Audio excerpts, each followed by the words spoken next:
आज के अनकट हफ्ते की शुरुआत प्रदेश की राजनीति के एक काले सच से करेंगे, जिस पर शायद ही कोई बात करता हो। भाजपा के मंत्री प्रेमचंद अग्रवाल की बढ़ती घेराबंदी और 2027 में उनके सामने खड़ी चुनौती पर भी नजर डालेंगे। कांग्रेस के अंदर कुछ तूफान सा उठा है पिछले कुछ समय में, उस पर बात करना और समझना जरूरी है। जरूरी अच्छे दिनों की बात करना भी है, जहां भले आम जनता के अच्छे दिन आए हों या ना आए हों, लेकिन हमारे माननीयों के अच्छे दिन आ चुके हैं। मगर इस बार के शो में सुकून देने वाली एक खबर भी है, जो उत्तराखंड के राष्ट्रीय खेलों से जुड़ी है। उत्तराखंड के 38वें राष्ट्रीय खेलों में पदक तालिका में बढ़ते कद और एक युवा की कहानी ये सुकून देती है कि उत्तराखंड बढ़ रहा है, कम से कम खेलों के मामले में।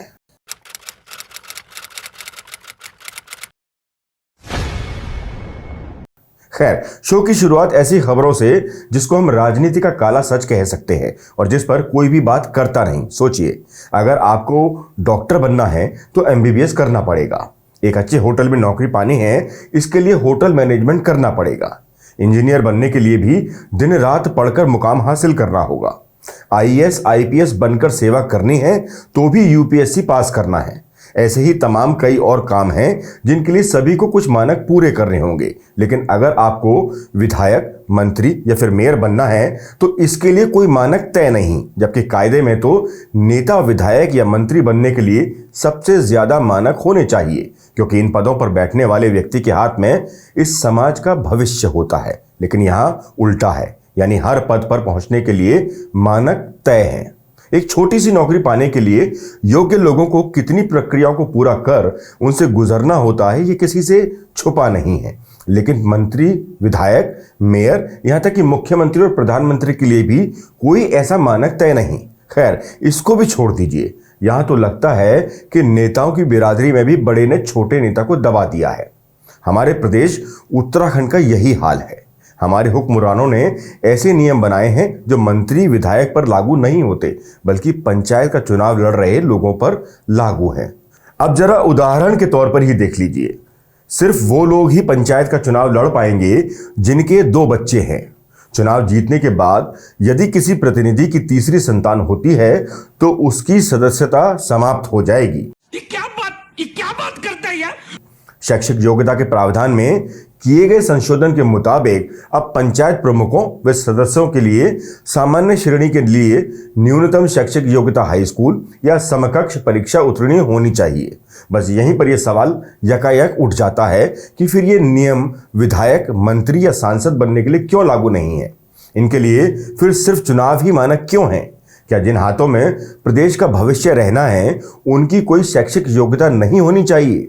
पंचायतों के चुनाव लड़ने वालों के लिए तो ये तमाम मानक बना दिए गए, जिसमें कुछ गलत भी नहीं है, मगर फिर यही मानक बड़े पदों पर बैठने वालों के लिए क्यों नहीं है, जो सीधे तौर पर नीति नियंता की भूमिका में होते हैं? यही मानक तय ना होने के चलते ऐसे लोग भी चुनाव जीतकर बड़े पदों पर आसीन हो जाते हैं, जो आम बोलचाल की भाषा भी ठीक से पढ़ नहीं पाते। इसका ताजा उदाहरण अभी हाल ही में देखने को मिला। प्रदेश में मेयर सरकार तो बन गई है, पर इस दौरान कुछ शपथ ग्रहण समारोह ऐसे रहे जो यकीनन भूले नहीं जा सकते। शपथ समारोह के दौरान ऋषिकेश में हुआ एक वाक्य गंभीर प्रश्न खड़े करता है। सभी मेयर के साथ ऋषिकेश मेयर पद पर आसीन शंभू पासवान ने शपथ ली तो उनके शपथ लेने के वीडियो वायरल होने लगे, जिसमें लोगों ने सोशल मीडिया पर और अन्य माध्यमों से उनका खूब मजाक उड़ाया। पर यकीनन ये हंसी का विषय नहीं, बल्कि एक गंभीर प्रश्न भी है, क्योंकि सवाल यहां सीधे तौर पर जनता से जुड़ जाता है। आखिरकार नेता कोई भी चुना जाए, पर उसे काम तो आम जनता के लिए ही करना होता है। लिहाजा यहां इस मुद्दे पर मजाक नहीं, गंभीरता दिखाने की जरूरत है। जिस तरह नवनियुक्त मेयर बने शंभू पासवान अपनी शपथ को पढ़ मेयर पद की कुर्सी पर आसीन होने को थे, तो या तो वो अति उत्साह और खुशी की वजह से हिंदी भाषा तक ठीक से पढ़ और बोल नहीं पाए, या फिर उनको लिखा हुआ शपथ पत्र वाकई समझ आया नहीं और इसी वजह से वो उसे पढ़ नहीं पाए।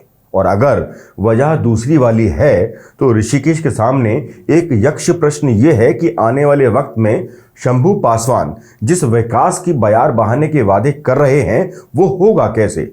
आमतौर पर विकास के एजेंडे जुबानी खर्च पर नहीं बल्कि कागजों पर पहले दौड़ते हैं। जिसे पढ़ने में या तो अधिकतम वक्त लगेगा या फिर बिना पढ़े ही उन पर हस्ताक्षर किए जाएंगे। दोनों ही सूरत में ऋषिकेश की जनता के लिए ये सहज तो कतई नहीं है। पहले आप ये वीडियो देखिए जिससे हकीकत खुद ब खुद सामने आ सकेगी, और वीडियो पर मजाक नहीं, आत्ममंथन करने की कोशिश कीजिए। करता हूं कि मैं विधि द्वारा स्थापित भारत के संविधान के प्रति श्रद्धा और निष्ठा रखूंगा। शाबाश बेटा। मैं भारत के प्रभुता तथा अखंडता को बनाए रखूंगा और जिस पद को मैं ग्रहण करने वाला हूं उसको अबे जल्दी बोल, कल सुबह पनवेल निकलना है। कर्तव्यों का श्रद्धापूर्वक पालन करूंगा। इस शपथ ग्रहण समारोह ने हैरान करने वाला काम किया, बिल्कुल वैसे ही जैसे एक दौर में यूपी बिहार में देखने को मिला करता था।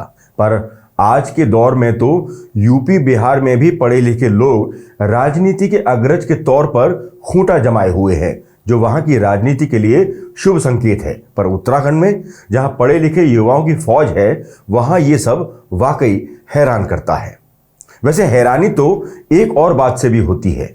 इस प्रदेश के अधिकतर नेता जो चुनाव लड़ते समय चुनावी हलफनामा देते हैं, अगर आप उनके द्वारा दिए गए शपथ पत्रों पर नजर डालेंगे तो इस प्रदेश के अधिकतर नेताओं ने अपना व्यवसाय कृषि करना बताया हुआ है। ऐसे में सवाल ये उठता है कि ये नेता वो खेती करते कहां पर हैं? क्या इस प्रदेश के किसी भी इंसान ने आज तक यहां के किसी नेता को खेती किसानी करते देखा है? कोई एक आध नेता जरूर इसमें अपवाद हो सकता है, पर अधिकतर दिल्ली और देहरादून में बैठकर राजनीति करते हैं।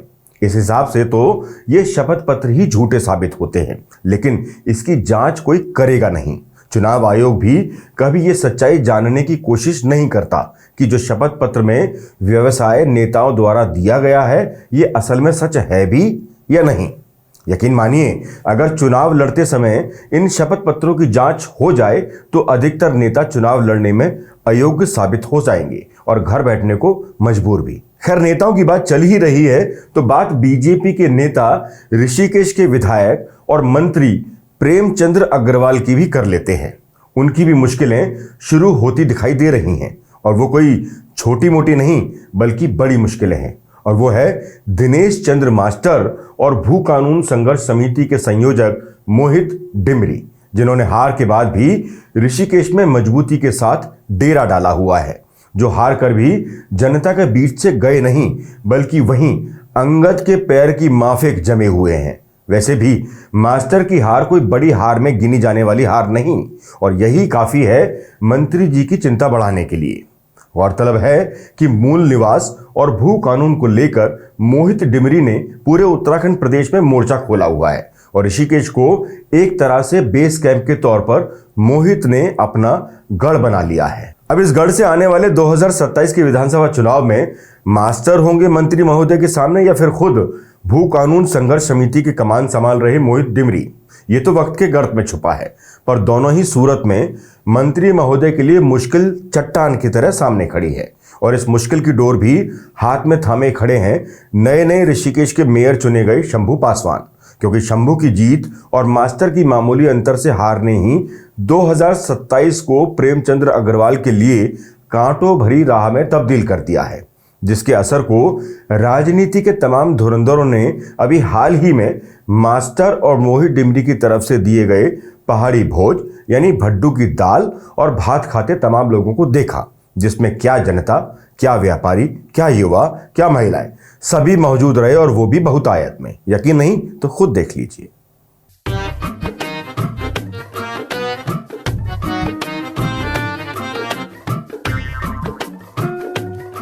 जिस तरह से मोहित डिमरी समर्थित निर्दलीय प्रत्याशी दिनेश चंद्र मास्टर ने भाजपा के पसीने छुड़ाए थे, वो अभूतपूर्व था।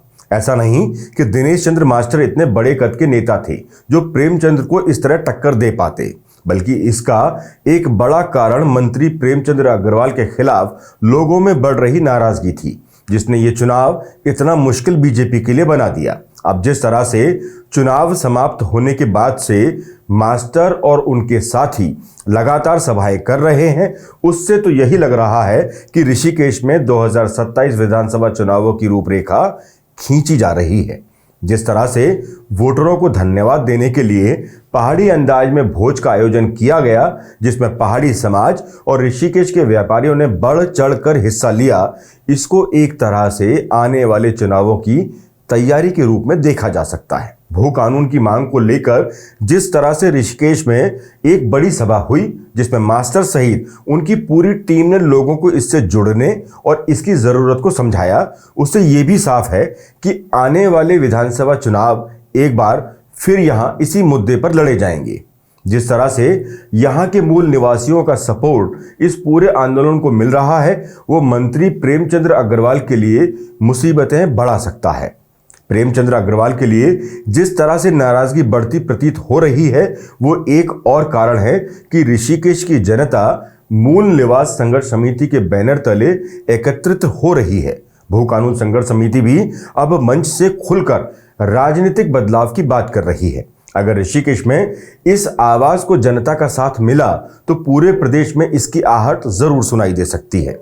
तो मतलब मानकर चलिए कि ऋषिकेश में 2027 का विधानसभा चुनाव प्रदेश का सबसे रोचक चुनाव होने जा रहा है, जो भाजपा का अजय दुर्ग माना जाता है। और अगर यहां जनता युवाओं की टोली का साथ देगी तो उसकी गूंज दूर तक सुनाई देगी। वैसे इसी गूंज के कुछ अंश युवाओं की आवाज के रूप में आपको सुनाई देते हैं, जो सत्ता में बदलाव को लेकर झंडा बुलंद किए हुए हैं। इस राज्य के जो हम लोग मूल निवासी हैं, हमारे अस्तित्व को खत्म करने की साजिश हो रही है। ये साजिश हो रही है हमारी अपनी पहचान को खत्म करने के लिए, हमारी संस्कृति को खत्म करने के लिए। बदलाव की गूंज अब कांग्रेस के अंदर भी तेजी से उठने लगी है। निकाय चुनाव में अच्छा प्रदर्शन जरूर किया, पर सभी 11 मेयर के चुनाव हार गई। बद्रीनाथ जीती, पर लोकसभा और केदारनाथ चुनाव हार गई। मतलब हार का सिलसिला बदस्तूर जारी है। लगातार कमजोर हो रही कांग्रेस को छोड़कर उसके सिपाही अपनी विपक्षी सेना यानी भाजपा में भर्ती होते जा रहे हैं। जो बच रहे हैं वो गुटबाजी के चक्कर में आपस में ही लड़ भिड़कर अपनी बची हुई एनर्जी का बेजा इस्तेमाल किए जा रहे हैं, जिसके लिए अब खुद करण महारा को सामने आकर एक चिट्ठी लिखनी पड़ी। और यह वाक युद्ध कोई छुपके नहीं बल्कि खुले मैदान में हो रहा था। लगातार हारों के बाद कई जगह जुबानी हमले शुरू हो गए थे। पहले निकाय के युद्ध में एक योद्धा मयूख मेहर और सेनापति करण महारा का वाक युद्ध तो सभी ने देखा। निकाय का द्वंद्व खत्म हुआ तो गलत सिपाही मैदान में खड़े करने और पैसों में सिपाहियों को नेतृत्व देने की बात पर सेना मुख्यालय में खूब वाक युद्ध हुआ। उसके बाद कोटद्वार कांग्रेस के बड़े योद्धा ने भी कई सवाल उठाए और अब कांग्रेस के एक और योद्धा ने तो जो नसीहत अपनी पार्टी को दी है, उसको भले कांग्रेस के कई नेता पार्टी विरोधी माने, पर बात में दम तो है ही। यहां हम बात कर रहे हैं वरिष्ठ कांग्रेसी तिलकराज बेहड़ की, जो तराई के मजबूत कांग्रेस नेता के रूप में अपनी पहचान रखते हैं।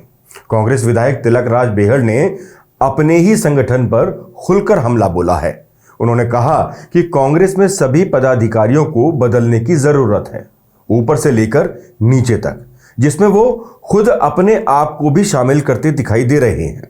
पहले बयान सुनिए, फिर आगे और मायनों पर रोशनी डालेंगे। तत्काल इस्तीफे दे देने चाहिए संगठन को। अपना गिरेबान झाको।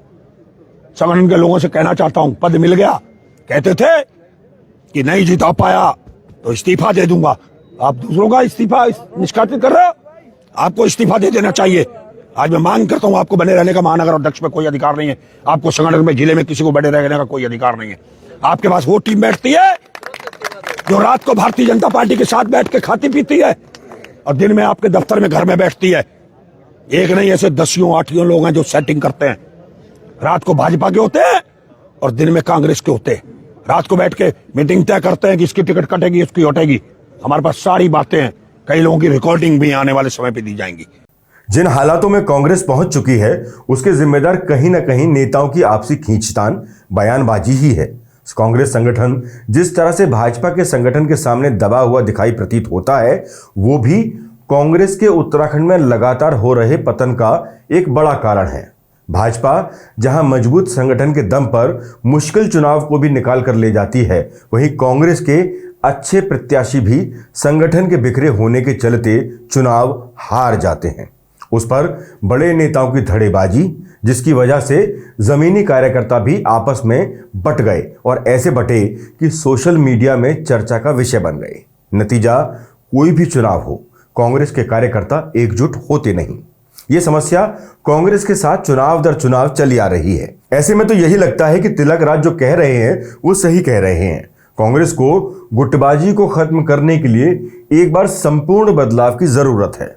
इतना ही नहीं, 2027 के विधानसभा चुनावों में अगर कांग्रेस को भाजपा से मुकाबला करना है तो कांग्रेस को नए चेहरों को मौका देना होगा। पर यह बदलाव तभी संभव है जब कांग्रेस आला कमान उत्तराखंड कांग्रेस के पूरे राजनीतिक इंजन की ओवरऑलिंग कर सके और उस पर भी ऐसे कि जिसके पास भी कमान हो वो फैसले कर सके और उन कार्यकर्ताओं और नेताओं को, चाहे वो कितने भी पुराने हों, कितने भी बड़े हों, उन्हें बाहर का रास्ता दिखा सके जो पार्टी लाइन से इतर कोशिश करते हैं जाने की, और मौका दें उन नए नेताओं को जिनमें भाजपा जैसी मजबूत शक्ति से लड़ने की ताकत हो।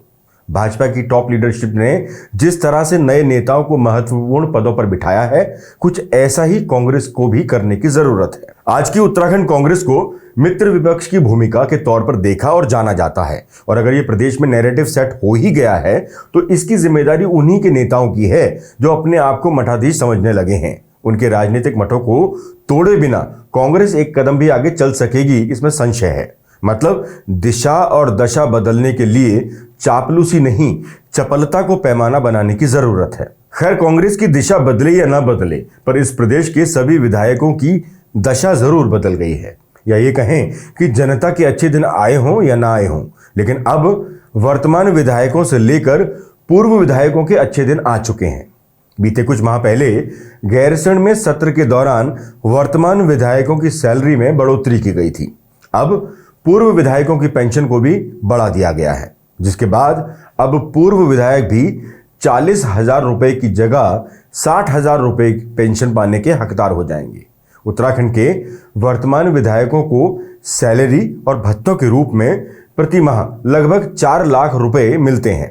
साथ ही विधायकों व उनके आश्रितों को कैशलेस इलाज की सुविधा भी मिलती है। इसके अलावा एम्स के रिकमेंडेशन पर विधायकों का विदेश में इलाज भी किया जा सकता है।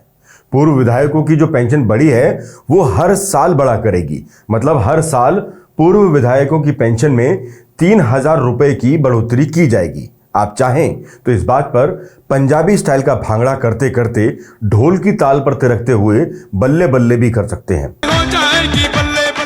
इस दौरान आप अपनी ठोड़ी पर उंगली टिका ये भी सोच सकते हैं कि आम सर्विस क्लास आदमी की पेंशन को लेकर भी एक मुहिम चल रही है। वैसे एक फेसबुकिया मुहिम जिला हरिद्वार के एक पूर्व और एक वर्तमान विधायक के बीच भी चली थी, पर जब वो फेसबुकिया मुहिम से बोर हो गए तो फिल्मी अंदाज में एकदम यूपी बिहार के बाहुबलियों की माफिक बंदूकबाज बन गए, जिसमें एक ने मतलब पूर्व विधायक कुंवर प्रणव सिंह चैंपियन ने तो बाहुबली बनने की रेस में अव्वल आने के चक्कर में कई राउंड फायर भी झोंक दिए, और वो भी खानपुर के विधायक उमेश कुमार के ऑफिस में जाकर। खैर, ये मसला अब पुराना हो गया है, जिसमें एक जेल में है और एक बेल पर। फिलहाल नया मसला है हरिद्वार पुलिस की तत्परता को लेकर। दरअसल जब यह घटनाक्रम हुआ उसके बाद पूर्व विधायक कुंवर प्रणव सिंह चैंपियन के खिलाफ गंभीर धाराओं में मुकदमा दर्ज कर पुलिस ने उनको जेल की सलाखों के पीछे पहुंचा दिया।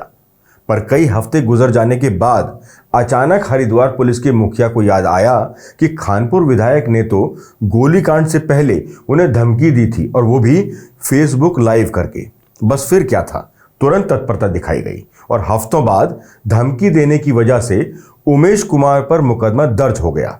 वाह, इसे कहते हैं मित्र पुलिस, जो हफ्तों बाद नींद से अचानक सिंघम अवतार में जागी और गहन तत्परता दिखाई, भले हफ्तों नींद में रहने के बाद ही सही। खैर, इस पर उनके लिए एक सल्यूट तो बनता ही है। इन सब खबरों के बीच एक सुखद खबर यह है कि उत्तराखंड ने राष्ट्रीय खेलों में समाप्ति तक पदकों में 100 का आंकड़ा पार कर लिया है। इसके लिए उत्तराखंड सरकार को इस आयोजन के लिए बधाई। ऐसा पहली बार हुआ है कि उत्तराखंड की झोली में इतने पदक आए हों। कई ऐसे खिलाड़ी पदक जीतने में कामयाब हुए जिन्होंने कड़ी मुश्किलों को पार करके ये सफर तय किया है। इनमें से कई पदक विजेताओं की कहानी सभी युवाओं के लिए प्रेरणादायक है। उनमें से एक पदक विजेता की कहानी से हम आपको रूबरू कराए देते हैं। कहते हैं, आग में सोना जितना तपता है उतना ही उसमें निखार आता है। ये कहावत राष्ट्रीय खेल की एथलेटिक्स स्पर्धा के रजत पदक विजेता अनु कुमार ने सच कर दिखाई है। अनु के जीवन संघर्षों की कहानी उन लोगों के लिए प्रेरणा है जो हालातों के आगे घुटने टेक देते हैं। 2022 में पिता के निधन के बाद अनु पर पूरे परिवार का जिम्मा आ गया। ऐसे मुश्किल वक्त में अनु कुमार ने हिम्मत नहीं हारी, बल्कि दिन के समय दिहाड़ी मजदूरी कर सुबह शाम दौड़ लगाना जारी रखा और राष्ट्रीय खेलों में शानदार प्रदर्शन कर अपनी काबिलियत को साबित किया। अनु कुमार ने राष्ट्रीय खेल में 800 मीटर दौड़ में रजत और 4x400 मीटर की रिले रेस में टीम के साथ रजत पदक जीतकर उत्तराखंड का मान सम्मान बढ़ाया है। 2022 में पिता की मृत्यु के बाद घर की सभी जिम्मेदारियां उनके कंधों पर आ गई थीं। ऐसे में उनके लिए खेलना बहुत मुश्किल हो गया था। ये समय बहुत कठिन था क्योंकि परिवार गरीबी से जूझ रहा था। उनके लिए हर दिन एक नई चुनौती भरा था, लेकिन वो जानते थे कि अगर मैं मेहनत करूंगा तो एक दिन सफलता जरूर मिलेगी। यह खबर प्रदेश के युवाओं के लिए एक प्रेरणा देने वाली खबर है, जो हमें सीख देती है कि परिस्थितियों चाहे कुछ भी हो, अगर इंसान ठान ले तो कोई भी मंजिल उससे ज्यादा समय तक दूर रह नहीं सकती। कुछ और खबरें भी हैं जिन्हें आपके सामने विस्तार से लाना जरूरी है, जिसके लिए हम उन खबरों का अध्ययन कर रहे हैं ताकि पूरी खबर आपके सामने सच्चाई के साथ हो। फिलहाल इस शो को समाप्त करने के समय आपसे गुजारिश है कि आप बढ़ावा दें अपने बीच से पढ़े लिखे नौजवानों को और पढ़े लिखे विद्वान अनुभवी नेताओं को, ताकि इस प्रदेश की विकास नीति बनते समय उत्तराखंड की जनता के साथ अन्याय ना हो, फिर चाहे वो किसी भी राजनीतिक पार्टी से हो, किसी भी संगठन से हो। बस ऐसा हो जो प्रदेश के लिए सोचे और नकली किसान होने के तमगे को छोड़ असल किसानी को बढ़ावा दे सके, ताकि प्रदेश कदम दर कदम तरक्की की राहों पर बढ़ता चला जाए। और आखिर में एक बात और, आपके क्षेत्र में कोई भी समस्या हो तो हमें कमेंट बॉक्स में पूरी जानकारी के साथ जरूर साझा करें, ताकि सही मुद्दों को हम वक्त रहते उठा सकें। सुपर थैंक्स के जरिए या ज्वाइन बटन दबाकर आप हमारी मदद भी कर सकते हैं। जय हिंद, जय उत्तराखंड।